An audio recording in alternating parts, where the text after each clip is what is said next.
It's safe to say that Karl Marx is the most influential philosopher of all time. Certainly when it comes to the political world, there's no other philosopher who had as much of an impact in terms of entire countries being built around ideas that he had expressed.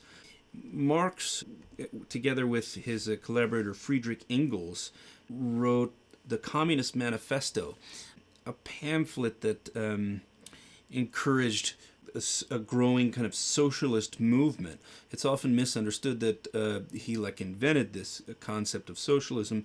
In fact, it was around before Marx's time, and Marx and Engels were just taking part in it. But they did become sort of the kind of most significant authors writing about the movement and writing defending the movement, and also kind of theorizing about it and what it meant. Marx was a German. He was kind of exiled from various places that he lived during his lifetime by society's ruling class and elites. At some times he would ridicule aristocrats, and they would kick him out of various countries. He ended up in England towards the end of his life, which is where he died, and where you'll find this his grave and this monument to him, which is one of the most often visited grave sites in the world, certainly for an intellectual. Here's a map I just pulled from Wikipedia of countries that call themselves socialist, and so most of them being influenced by Marx in various ways. So what I'd like to do in the course of this video is kind of give you an overview of what socialism and Marxism are mostly kind of about, and hopefully you'll have a basis to sort of be able to move intellectually in those spheres and sort of understand what the different issues are that people are talking about when they bring up, socialism. And it's worth starting an exploration of Marx's ideas by comparing and contrasting with an earlier philosopher named Friedrich Hegel. Hegel had a theory of the progression of history. And the main concepts in Hegel's theory of history are that reality is of a spiritual nature rather than a material nature, so that we're all sort of spiritual beings, and we're in a world that is also fundamentally of a kind of spiritual nature rather than a materialistic nature. And what happens is that spirit has a tendency to confuse itself with matter. It's a little bit unclear whether there's really one spirit, or whether there's separate individual spirits, and to what extent it's an illusion that there's even more than one, that we're all individual spirits. But the point is that for Hegel, we're confusing ourselves with matter. We think of ourselves as material beings in a material world, but this is a mistake, and he refers to this as alienation. And the process of history is sort of a process of spirit escaping from this alienation and realizing itself, and ceasing to be kind of deluded in thinking that it's this material being. And there's a famous description of the process that some people think sort of applies to different domains of ideas. According to Hegel, this process of history is always a process of ideas sort of clashing with each other. So there's always a thesis, which is just some initial proposal, as just like a thesis you write in a paper, and then somehow an antithesis will arise, which is diametrically opposed to that thesis, and then these two ideas will compete it out, and a synthesis will be born, which is it combines kernels of truth in both of the thesis and the antithesis. And so then the process starts over again with this combined synthesis as the new thesis. A new antithesis arises, and you get a new synthesis, and so on. And this will just continue on for Hegel, but it won't continue on forever, which we'll get to in a minute. One example that is offered in ancient times, you had Greek society, which was based on direct democracy, where the entire populace is very involved in each political sort of decision, policy decision, and so on, and it's all determined by voting, and that's opposed, according to Hegel, by Persian despotism. Is an image of Xerxes from the 300 movie, and these societies clash with each other. It seems to be a physical conflict with, like, we think of it like regular history tells us, that this is literally a physical war between these two groups. But in fact, it's really a representation of the ideas for Hegel. And when these two ideas go up against each other, there's a synthesis, kernels of truth from both are kind of combined, and you get Roman republicanism, right? Which in which you have a somewhat democratic society, but there's only democracy for like landowners and so on. And so then that becomes the new thesis that's challenged by opposing idea, and it seems to have a physical embodiment, but the process goes on. And the overall idea, is that once you go through, right, a whole bunch of iterations of this, like, repeated process of, clash and then synthesis, eventually, at each step, the idea gets better. It gets better and better, right? Because it contains kernels of truth from both the previous competing ideas, and then eventually you reach just the perfect idea, right? Or as Hegel called it, the absolute idea, and it's kind of like the final stage of history, the point at which truth is completely realized. And at that point, according to Hegel, like, spirit will no longer even see itself as a material being. It'll just be it'll be aware of itself as spirit. It'll no longer be limited by, like, the physical, what we think of as the physical world in our deluded way, apparently. And to a certain extent, this is even described as sort of this being will actually, like, be God, so that the whole history of the world is, like, is basically like the history of God, a sort of God-like being confused about itself, and then at the end, it reaches a final understanding of what it is. So, in other words, Hegel is completely insane. Well, I mean, the history of philosophy is there's all kinds of pretty strange ideas out there.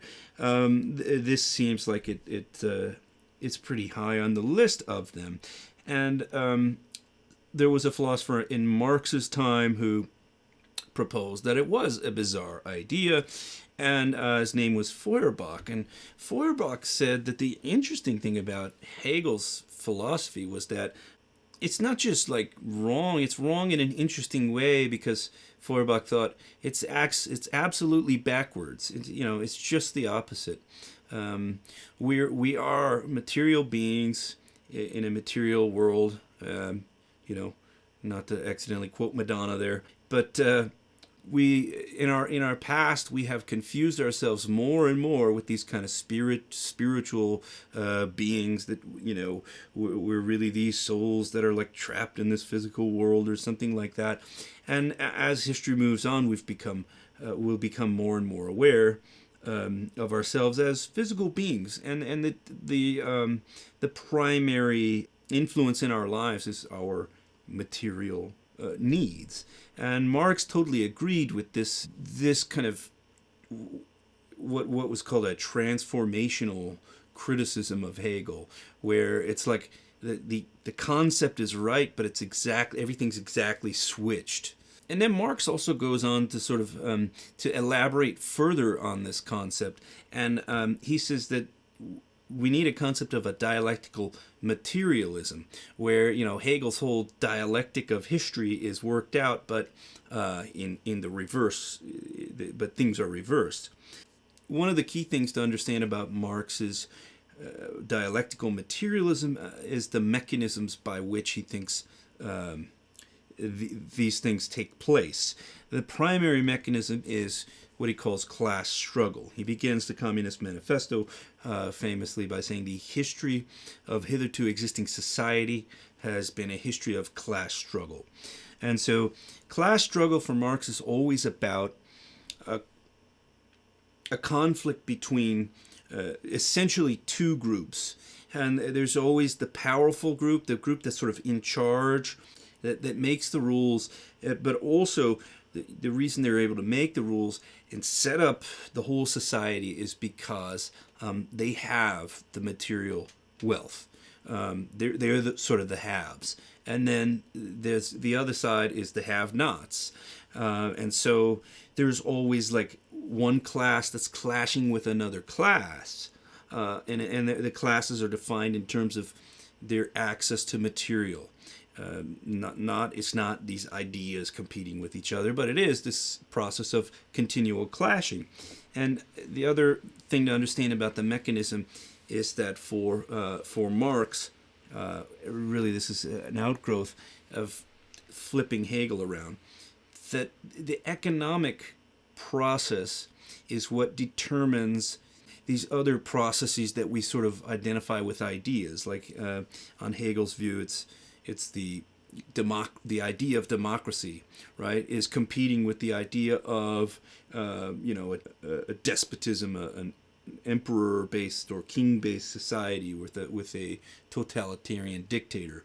But Marx thinks those systems of society are actually just an outgrowth of the economic developments that are going on in those societies. So what he called, there's two structures in any society. There's what he called the base structure, and then there's what he called the superstructure. Now the superstructure we sometimes think of as the structure that moves things along, and this has to do with politics. Or do we have a monarchy, or do we have like a democracy? Education. What are the ideas that are being promoted, and so on. We think that these are the influential things, but actually the underlying material conditions, according to Marx, is the real driving force. He says if you look at the material conditions that the society is subjected to, the reason it's been organized the way it has is because of that sort of economic background that it's based around, rather than like the political ideology. The political ideology is not as important as what their economic conditions are. Okay, now having said that these are kind of the mechanisms behind the process of history to Marx, it is also often associated with Marx that history goes through various phases that can be identified, and that there's something of a pattern to it at least. Now, this is a bit controversial because many argue that this isn't directly in Marx, and that this is comes from later commentators pulling things out, so let it not be said that I told you directly this was Marx, but it is something that's you should know about it, because it's often attributed to Marx and Marxists and socialists, and whether Marx himself directly said it is interesting, but it's worth knowing that this is kind of a conception that's out there, that there are these various stages that history goes through that have something of a predictability to them. Now, even if it's a total oversimplification, which is, the argument, many Marxists would say that they don't, and Marx didn't have a simple mechanistic view of society going through these changes. It's a starting point for understanding the concept. So on this view, the first stage is what is sometimes called primitive communism. This is almost like a Marxist conception of the state of nature that we see in the social contract tradition, although it's not claimed that there's no hierarchy at all. And it's also not necessarily a negative thing. In primitive communism, people are more equal than they are in most later societies. And nobody's in charge of 90% of the day of somebody else. People more or less kind of, have some freedom to do what they want. They have to meet material needs. So presumably they're hunting, they're gathering things, maybe even some farming before we get into organized society. I believe Marx himself specifically mentioned Native Americans in this context, that the sort of life that they're living was like more egalitarian. There's less of a sort of a class conflict. And so primitive communism, and somewhat like communism, which we'll see later, doesn't have the same kind of clash between classes that the other phases of history have.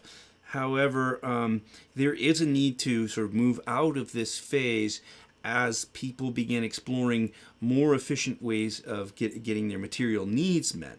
And, the next stage, usually in this discussion, is what's sometimes called slave society. And in ancient societies, slavery was somewhat common.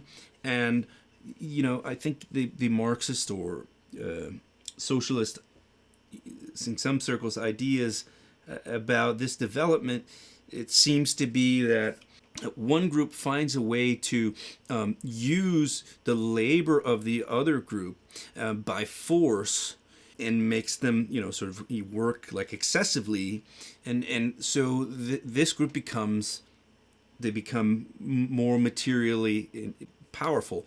They end up with more material goods, and it's because they are forcing this other group to do all this work, and they reap the benefits.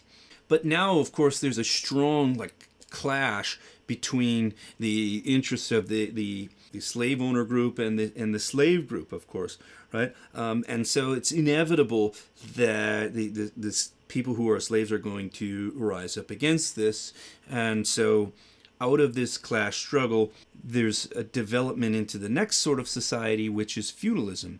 And feudalism is not as brutal as slave societies, but you have these hierarchical structures that are set up, and it dates back to possession of material wealth, but it doesn't manifest itself in that way.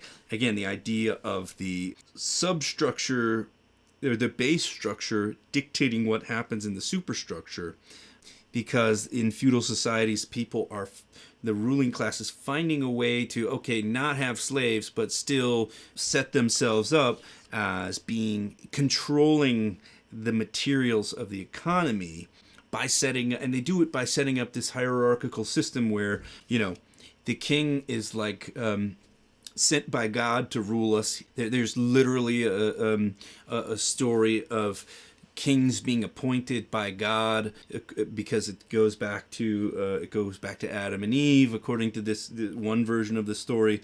And then there's various positions along the scale. The king has his relatives and some other people that he's appointed to positions of nobility, where they're the lords and dukes and earls and stuff, and they own the land.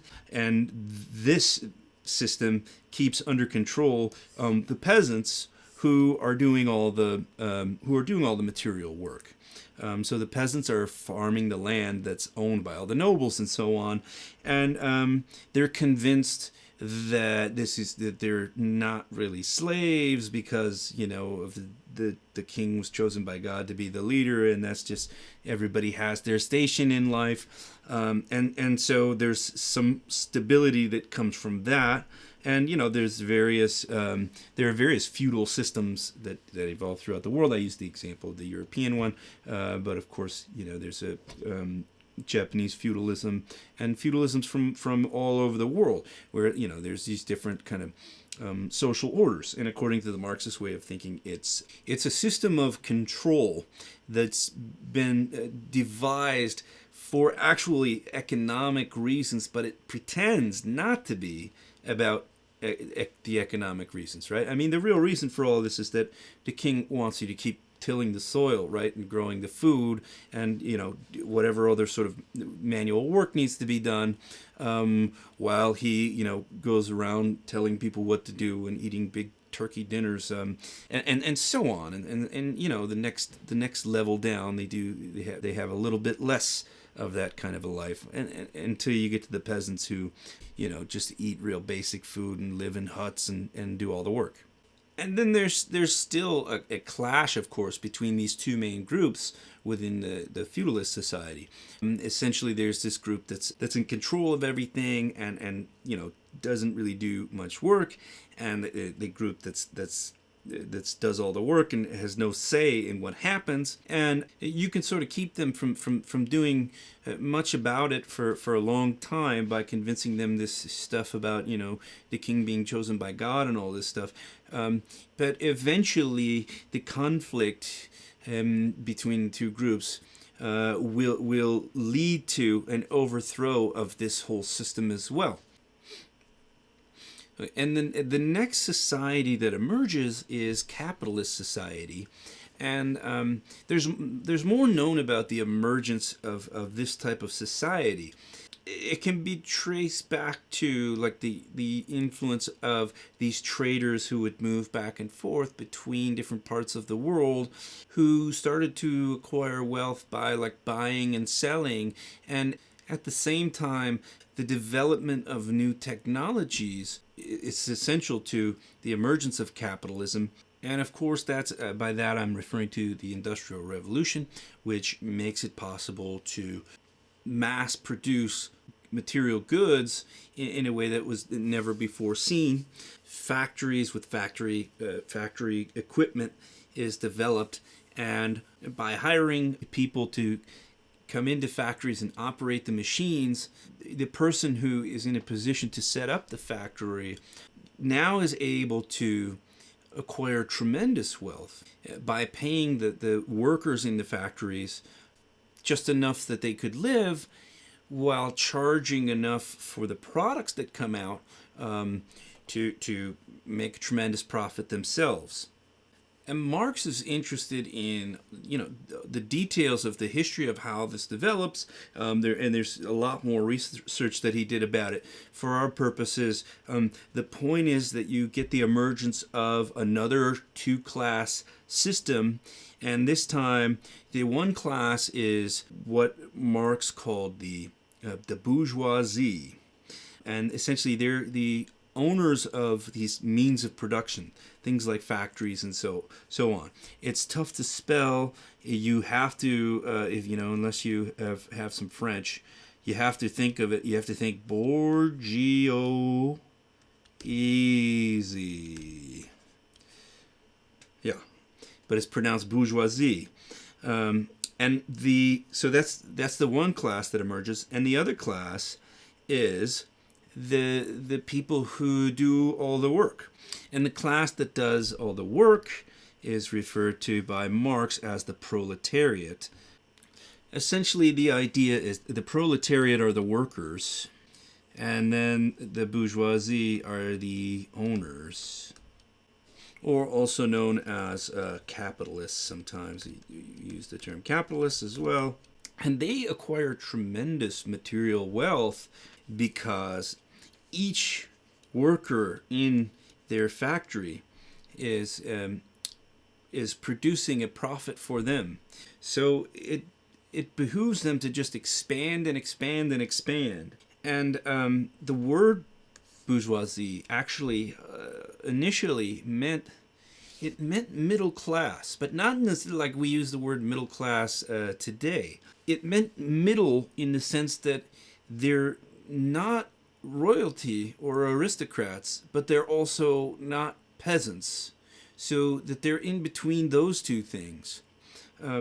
But Marx says as the bourgeoisie expanded, they gradually acquire so much wealth and control that they have more wealth and control, in fact, than the old aristocrats. By the time Marx was writing in the late 1800s, it has become like sort of the dominant force in society. And Marx points out, if you notice that the bourgeoisie sort of has almost eliminated the previously existing sort of system. You know, the aristocracy with their system of heredity, based leadership has been kind of overturned. Like, I mean, to some to a large extent today, like it's something that most people don't care about as much. Certainly, Americans don't care about whether someone's like family is part of the aristocracy or this and that. And in most European countries, they got rid of those. They got rid of the aristocracy.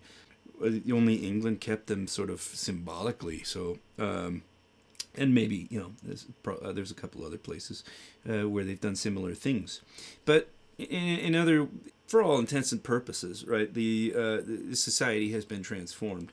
And the other point to make is that as time goes on, it's not just workers like doing physical labor in factories that have become part of this proletariat class, but also those doing white collar jobs. If you're so-called white collar jobs, people like working in filing things in banks, and even teachers who are working for schools that operate like businesses. And this method of producing and organizing what gets produced is just taken over the world, basically. And so that's the stage that we're in now, in Marx's time, and really, up to even our time, at least in most of the world, even arguably in all of the world, we're living in a predominantly capitalist society. There's the other issue of whether we can talk about degrees of capitalism, but this is the stage that essentially we're at today. But Marx thinks that there's still an inherent conflict between these two groups. And by the way, that's not to say that the life of somebody in capitalist society today, it hasn't improved. That it's not better than the life of like a peasant in feudal times. It's not to say that material conditions haven't improved for everyone, but the point is that it's consolidated. The material wealth and power is consolidated in the hands of the few. And so this means that there's an inevitable sort of conflict between the two classes, between the proletariat and the bourgeoisie. And it's also inevitable, like, which group will eventually win out in terms of this conflict. It's the proletariat, because they're just like 90% of people are in that class. Like, so they outnumber the bourgeoisie. All they have to do is kind of, just join together somehow, and they can just overthrow this system. And it's not totally clear like how that's going to happen according to Marx. At times he speaks in terms of revolution, that they're going to literally violently overturn the system and establish a new one. Or at other times it seems like history's just going to take its course, and they're Marxists who are gradualists who think that as society just sort of progresses, technology will develop further and further, and it will make it more and more unsustainable to have like one class that just has everything and the other class that just does all the work, so that it'll just gradually turn into a new kind of organization. And then of course the other alternative is that it will be the result of some sort of violent revolution, or maybe even a non-violent revolution, just some kind of sudden kind of revolutionary movement. And the idea is that the next stage will be socialism. Socialism is like an intermediate stage between capitalism and the final stage of communism. And socialism is where the workers the proletariat, they'll take over the system. And exactly how they're going to take this over is, that's a question that might have a lot to do with your evaluation of socialism. I mean, we have kind of the is it going to be taken over by like representatives, like socialists or politicians are going to come in and represent like the will of workers and try to redistribute wealth from the bourgeoisie to the proletariat? Um, and is that going to be like through democratic means, or on the other hand, like is it going to be like totalitarian group like you have with Stalin, who comes in and claims to represent the will of the proletariat, the workers, and Lenin and Mao, and then they just sort of say, you have this totalitarian ruler who says, I represent the will of the workers, and so, and sets themselves up as having like total political control. Now Marx, like, arguably wasn't really didn't really specify, which of these two camps of like socialism was supposed to happen. He sometimes spoke as if it would be like a totalitarian thing. Yeah, but it would be like a true representation of the workers. That's the other element of some of these so-called socialists over here, that it's questionable whether they represent whether they really represent the workers, right? And that's kind of historical debate. Marx didn't express like opposition to some kind of totalitarians that would come in, but maybe they really would represent the workers. And then on the other hand, like, it could be something more democratic, where you have politicians, being voted for, who are representing the wishes of people from like the lower working classes.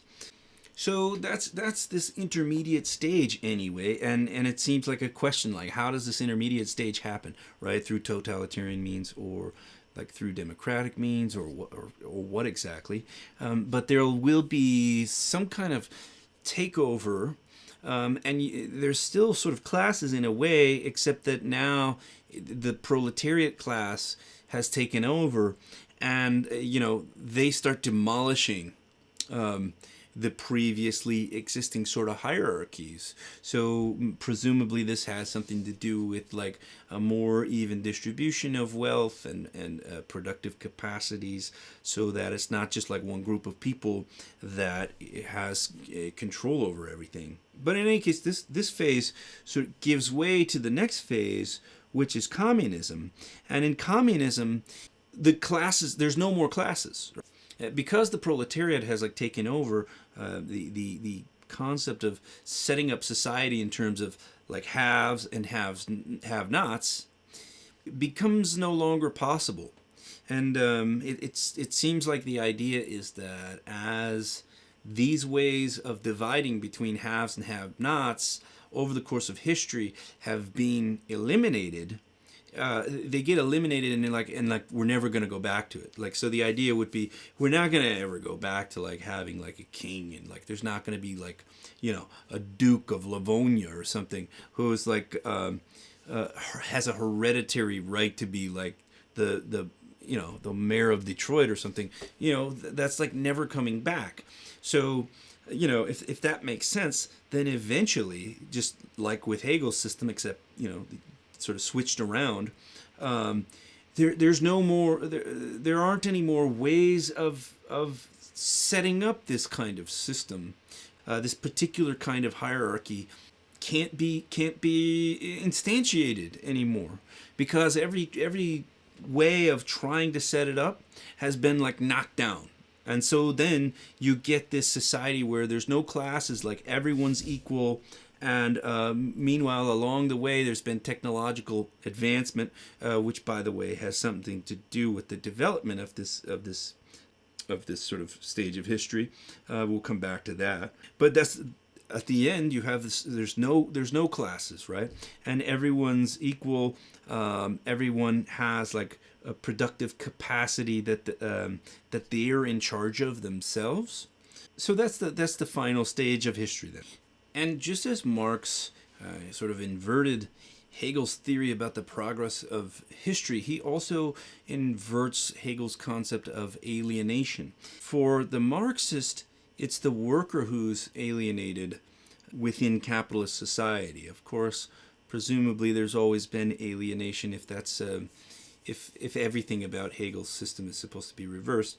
But the main thing is that within capitalist society, workers are alienated in a number of ways. First, they're just literally, like, socially alienated because they're having to spend like half of their life separated from, you know, their families, separated from their friends, just, you know, maybe at a factory just working a machine all day. And in Marx's time, this is more literally, a person might be just, you know, operating a machine where they're just like doing this motion over and over again. And it's they would have 15-hour days, you know, of just doing this. And as society has progressed, we establish rules about like how many hours you can require your workers to do that sort of thing. Still in all, we spend, even today, a large portion of our time in isolation from like our social relationships. And Marx thinks that there is something unnatural about that. Also unnatural in a way is people are isolated from the products of their labor. And the idea here is, if you and this is something Locke also mentioned, if you think of a product that's produced by workers as a combination of, right, you have labor, and then you have raw materials, and then you have labor that people combine with those raw materials, and that creates this product. So let's say, you know, somebody building a house. At the end of the month or whatever, that house is literally, for Marx, your labor is like in that house. It's like literally a part of you that's in this product, right? Marx thinks that within the capitalist system, we have like an unnatural relationship to these products of our labor. I mean, the idea is this: if you were sort of in charge of your own labor, and Marx thinks that we're essentially productive beings, you know, as far as what human nature is like. That's in our nature, he thinks. We produce things, and you know, if we didn't live in like a capitalist society, maybe we wouldn't be producing things in the same way. But we would still produce things. Like I might build something, like I might make like a guitar, right? And I might give it to a friend, right, who plays guitar, and say like, I made this guitar, you can play it, right? And that would be like a natural relationship to the things you're producing, right? Like I made this guitar, I gave it to my friend, I see my friend playing the guitar. In the capitalist system, the person who has an inclination to build a guitar is going to end up sitting in a shop assembling like 24 guitars a day, actually just putting like one part on a guitar, right? You just put this one part on, and then the guitar goes down to the next person, puts the next part on, and then it goes out the door, and it gets sold to someone that you've never met before, you know, out of some store that maybe you don't even know what happened to it. So Marx thinks that it's like unnatural. Our relationship to our productive capacities has been like perverted in a way. It's like you know, this is not a natural state of things, and it has a negative sort of effect on our lives, right? Being in this kind of messed up relationship to the things that we produce. So that's the second kind of alienation, right? People are alienated from their social circles. They're alienated from the products of their labor. And Marx says that it's just an extension of this to say that they're alienated from themselves, right? They're sort of alienated from yourself in the sense that, you know, your productive capacities are like essential to you, according to Marx. So that, by being alienated from your productive capacity, it's you're alienated from yourself. There's a case he describes of a kid who's working in a factory at like 12 years old, in the late 1800s, and he's just operating a machine all day, and it's like his arm. It's like the kid just becomes a part of the machine, Marx says, right? I mean, his arm is just moving. His arm has to do this all day, and his arm basically belongs to the factory owner, and it's just like a machine. So like he's separated from himself in this sense that it's like he's not even there, right? Alienation is probably not the most striking negative consequence of capitalism from the Marxist perspective, although it's kind of a deeply disturbing consequence from Marxist perspective. But the actual conditions, in factories where you have, in Marx's day, you have like children working under dangerous conditions in factories. They're working, 12, 14 hours a day, separated from their families.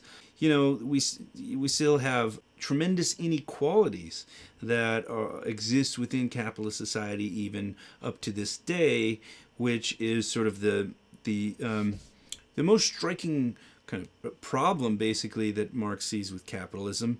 And we'll get back to different arguments about it. But when you have sort of one group of people that's living in impoverished conditions, and maybe gradually improving, whereas that's alongside another group of people that are able to live a life of opulence and at the same time have control over society to the extent that they do. This is one of this presents the argument for Marx that the workers are basically like not much different than slaves, and so they should overthrow the capitalist system. Now, so one of the key Marxist sort of arguments about it being desirable to overturn the capitalist system is just this sort of inequality, and it exists to different degrees throughout history. And in Marx's time, of course, the conditions for workers in factories was much worse than it is today. There are no child labor laws, no laws about working hours, and so on. But still, there's tremendous inequality in a capitalist society to this day. And another element of this kind of argument is a basic point about profit that Marx and socialists in general want to make. So I call this the profit argument. And the argument is profit is like inherently an exploitive kind of process. The idea is that profit involves a kind of negotiation wherein the point of the negotiation is to get more out of the other person than you give back to that person. That's the essential concept of profit. And Marxists make a distinction between like nominal profit and what they would call real profit. So, for example, if suppose that I'm like a worker, I'm maybe I paint houses or something, right? I have a person that is considering hiring me to paint their house. Painting their house is worth it's worth something to them, having their house be nicer, right? And painting their house involves a certain amount of work from me. So between those two factors of the amount of work that I'm putting into it and what it's worth to them, there's some amount of value that it has for me to paint their house. So let's say that's like, I don't know, let's say that's like a couple $1,000. Let's say that's like $3,000, right? and that's what I charge to paint their house. Well, I guess have I done all right? I mean, I might make a nominal profit by doing that, right? I mean, this is what it's worth, and that's what I charge. I paid less than that for the paint, and so I've made a profit, monetarily speaking. However, that's not really the goal here. I haven't done all that well if I've only charged that much, because I've gotten out of it exactly what I put into it. So like I put all this work into painting the house, and the amount of money that I got is exactly proportional to that, which, you know, nominally that may be a profit I may get to like pay my rent or something, but that isn't the real goal. The goal in a capitalist interaction is always to get more out of it. I mean, what I would want to do if I'm if I'm behaving like a good capitalist person is I would want to charge more than the amount of work that I'll have to put into it, right? And so this would correspond to, you know, what you might call like real profit, like whatever I'm getting that's over and above the amount that I'm actually putting in, like in terms of my labor, and indeed in terms of what the job is objectively worth. Now I'm succeeding in the capitalist system. Now I'm doing well, right? That's the whole point of of a negotiation of this kind. Is if you're not getting more out of it than you're putting in, then you're not a good negotiator, right? You're not doing it right. Now the trouble is, of course, that this is the Bob the Builder, right? Who is never really in a position to really get the most out of this kind of negotiation. The person who can succeed in negotiation of this kind is the capitalist, the one who owns all the means of production, right? Because they own the factory, or they own the shop that produces the items. Whatever it is that the worker needs to get a job doing, they hold all the cards in terms of they can either give you a job doing it, or they can just leave you jobless, right? So they have all the negotiating clout. And so they're the ones who are always they're always winning in the negotiations, right? From this kind of looking at negotiations in this way, right? My objective is to win, to get more from you than you give to me in terms of what the things are actually worth. And it's always like it's always the capitalist, the owner, the bourgeoisie, who have the ability to do this. And so they're constantly extracting this value from the people that they hire to work for them, so that it's like the business owners, the people who have, especially like large businesses like corporations and so on, they are in such positions of clout and such positions of dominant negotiating that it's like they're just literally wringing out money from their workers, as this cartoon sort of depicts it. That the two capitalists are just wringing this guy out, and like it's like they're getting change out of his pockets. And the idea is that they do this by negotiating with the worker, so that the worker has to produce more than what they're going to give the worker as pay. So the argument here is that the profit motive is inherently like exploitative. Like even if it results in advancement of society in terms of like technology, and so that means that people have access to better stuff.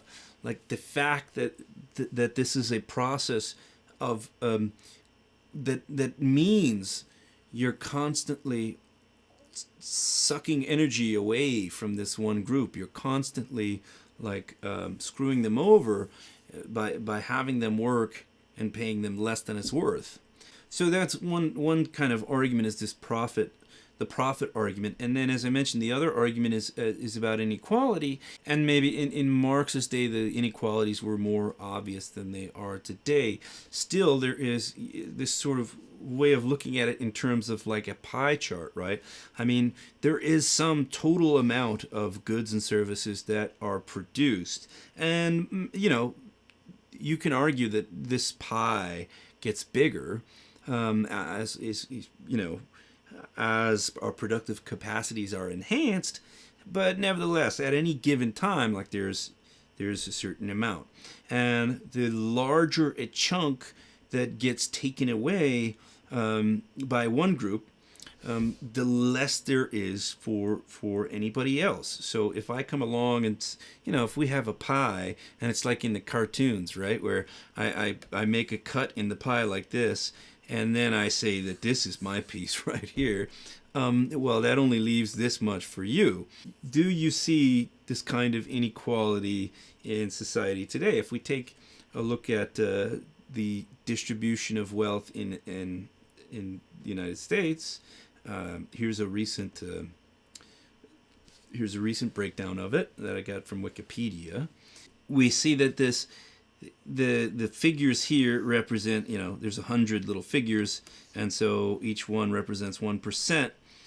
50% of people own this. That's the proportion here on the Statue of Liberty is what they own, whereas 1% of people own this much, right? And so on. It's color coded, and there's another 9% that own slightly more than the top 1%. And it's remarkable that to think 50% of people are splitting this proportion of the material goods that are available in the country, and that 1% of people have like over a quarter of the wealth. So there's two major points that Marxists often make. The one is just a straightforward point about inequality, and then this slightly more abstract point about profit being inherently exploitative. Let me summarize another argument for you that you'll often hear from a sort of a socialist perspective. I call this the technology argument. The idea is capitalism tends to promote advances in technology. Why? Because those who own the means of production have an interest in doing so.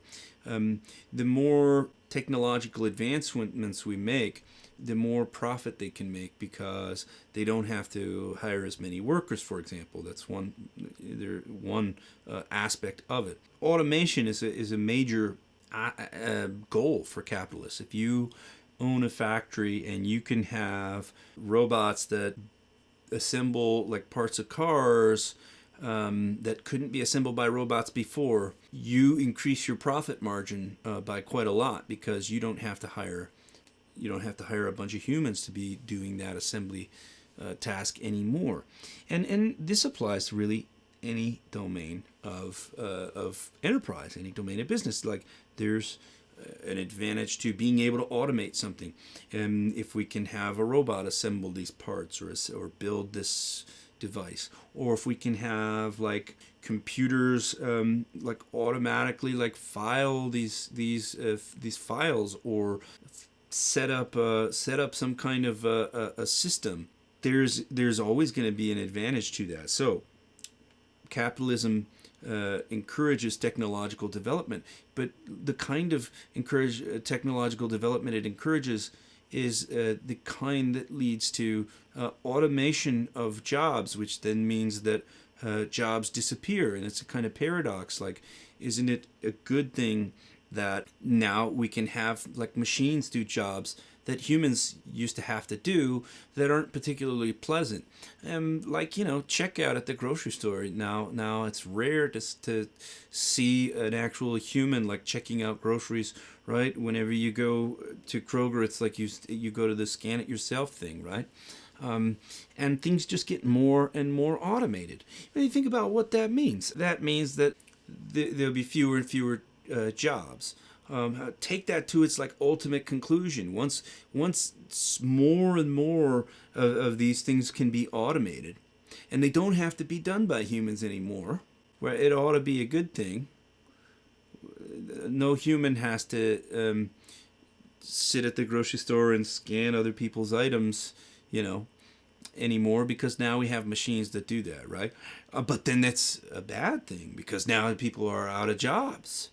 Well, what happens when machines can do like 90% or more? What if they can do 100% of the work that we need done?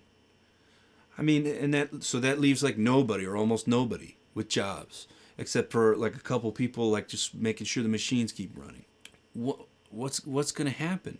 Like, are the 350 million people just going to sit down and say, well, there's no more jobs for us anymore, I guess we just got to die, or are they going to say, well, it's time to like just change the way society's organized, and like we're not going to just die. We want food, we want shelter, we want the material goods that are the output of this system of production. And the fact that there are fewer jobs anymore, or even like no jobs, notwithstanding, I mean, at a certain point it comes down to, the argument is, well, you don't deserve this stuff because now you don't work, because there's no jobs, because the robots are doing everything. Well, at what point do you say it does? I don't care. It doesn't matter. At what point do you say, it's possible for everyone to have the stuff that's getting produced by the robots? So like, it doesn't matter if they produced it or not. It only matters that people are getting fed and clothed and so on. So, the technology argument is that at some point technology will make a kind of socialist revolution of kinds just absolutely necessary.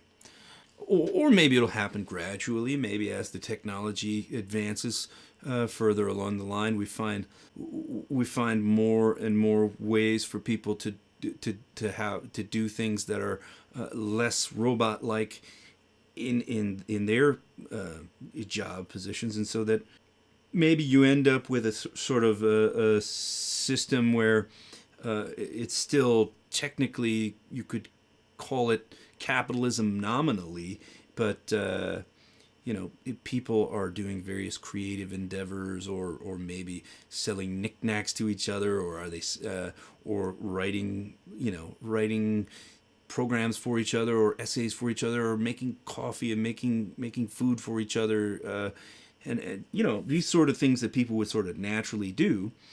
They have this natural relationship to their productive capacities that Marx was sort of on about. Something like that develops gradually, or else the other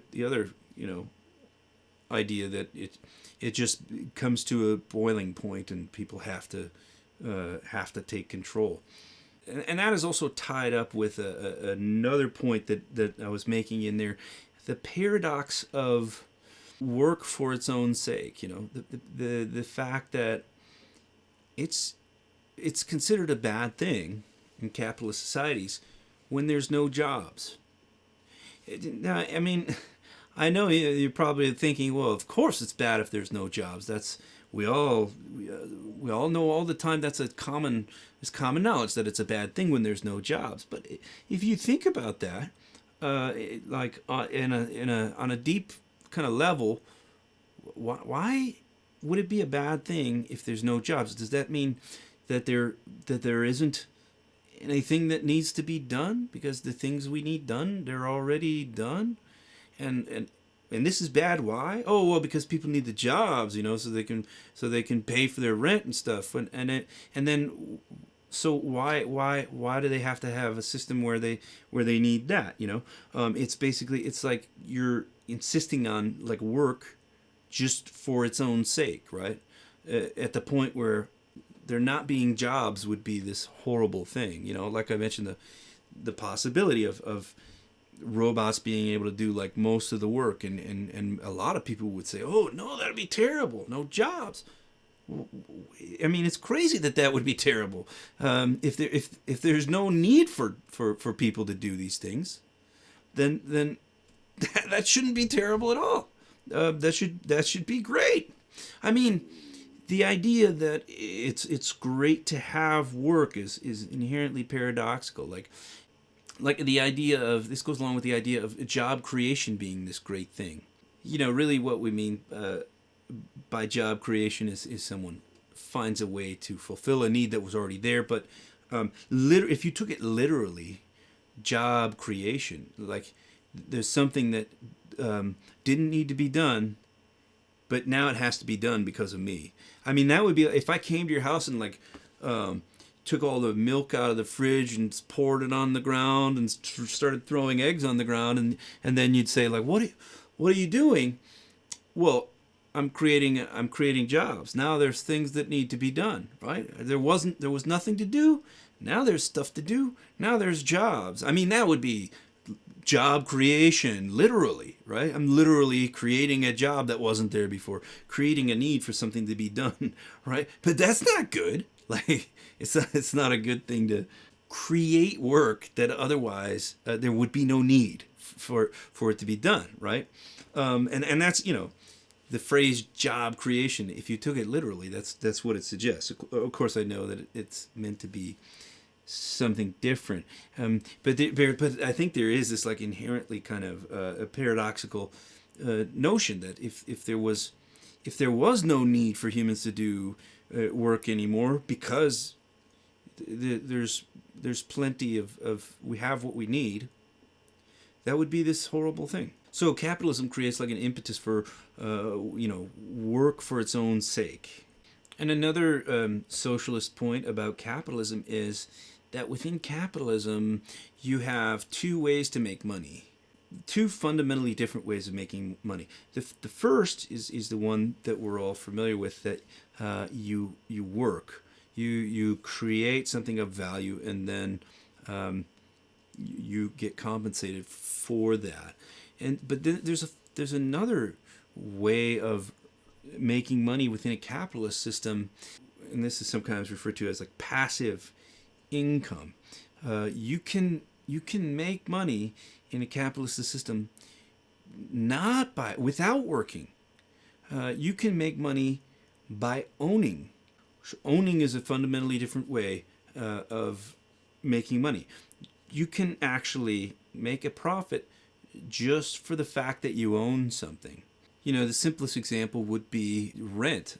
If you own like an apartment building, now granted there's work involved in finding the apartment and fixing the apartment up and so on, but at a certain point you continue to earn income on that, and it's not as a result of doing any labor into it. Like, I mean, you're literally earning income like sitting in your chair, lying in bed. And the Marxist argument is that ideally that wouldn't exist. Like, there would only be one way to make money, and that would be by working. So that like everybody who was able to produce would have to produce in order to earn their keep. And then on the other hand, those who don't have like the same capacity would be taken care of in other ways. And finally, one more Marxist or socialist point that I'll bring up has to do with merit. And we have this idea in capitalist societies that the capitalists who achieve this consolidation of wealth, they get there because they of something they've done, that they have like merit above and beyond like what normal workers have exhibited. And the socialist argues that that's just a fundamentally flawed conception.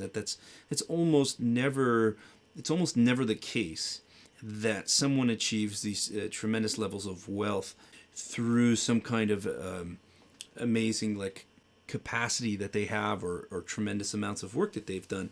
It's almost always the case that they achieve it through having access to investment capital, right? So, and this ties in with the previous point about the two ways to make money, because one of them is infinitely more efficient than the other one, and that's owning things, right? Because there's only so much work you can do if you want to make money. But if you make money by owning things, then there's no limit, right? Because the more money you make, the more money-making things you can buy, and then those money-making things then earn you more money, and so you expand and expand and expand this wealth. So the greater the access to investment capital that you start off with, the easier it is to turn it into more money. And so, this is why many people are unimpressed with the successes of Donald Trump, for example, who, it's argued that he had many failed businesses. It is also true that he was successful in, acquiring billions of dollars or whatever. But if you start with millions, then turning it into billions is like less impressive than if someone who starts with 10,000 and turns it into 100,000 is way more impressive than someone who starts with like 50 million and turns it into a billion, and so on. And then somebody who starts with zero, well, it's almost impossible that they're going to ever do anything other than work for a living. So now, that's a summary of kind of the most common types of arguments that Marxists and or socialists would make about the need to move beyond capitalism. Let's also not leave out the most common kind of anti-socialist arguments. I think the first is the historical precedents. And it's typically argued that, well, if you look at the countries if you look at the places in the world where people refer to themselves as socialists, there's a history of failure. There's a history of being sort of commandeered by totalitarians who then don't pursue this kind of equality of distribution at all, who then become these self-serving dictators often. So, the argument is that historically such movements have not worked out the way they were supposed to. Of course, the counter from socialists and Marxists on this point is that those places like the Soviet Union and, certainly North Korea are not examples of people pursuing a socialist program. They're examples where dictators have used the pretense of a socialist program in order to just like take over and run things like to their own advantage. I mean, North Korea seems like it hardly makes an effort towards any sort of distribution or providing things for the basic citizenry. In the USSR is a more complicated history of what looked like genuine attempts at that, mixed with totalitarians taking over. And so that's of course the big debate is are these historical examples are they true examples, or are they these takeovers that are based on a pretense of socialism? And then of course the kind of a response almost when the Marxist or socialist says something like that is that they're guilty of utopianism, that they're defining this system of socialism that they say is going to be so great in such a way that if everyone doesn't live a great life, well, then it simply wouldn't be socialism. Like it's almost like it's this perfect society, and then if somebody tries it and it doesn't work out, well, you'll just say, oh, well, then it wasn't the socialism. And so there's a problem with sort of scientific theories, other kinds of proposals that's sometimes referred to as unfalsifiability. And this is not a good thing, like, oh, it can't be falsified because it's true. The idea is that it can't be false when something is impossible to falsify. It's simply the person just trying to define themselves into correctness. it becomes a meaningless kind of proposition that we achieve this great society by pursuing socialism. When you ask for the specifics of how do we achieve this socialism, and then if that sort of thing has been tried and it didn't work out, oh well, then that just wasn't it. That just wasn't socialism. And so that's a negative quality if it amounts to that. Another objection is that is about the theory of history, that the historical notion that you progress through these various stages, and especially the idea that as each stage gets overturned, it's like never coming back again. That system of dividing up people is now defeated forever. Once we get rid of a feudalistic kind of system with hereditary passing on of power, that's like now gone forever. I'm not so sure that's necessarily the case. Like, it's not unimaginable that we could have like the emergence of like a noble sort of class just by means of like passing on money through generations. Isn't that how we got kings and queens and so on?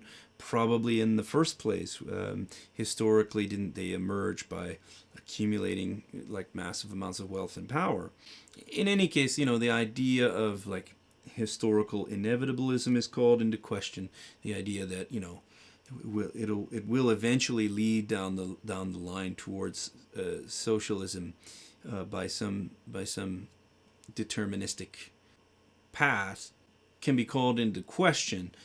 Another objection is the incentive objection.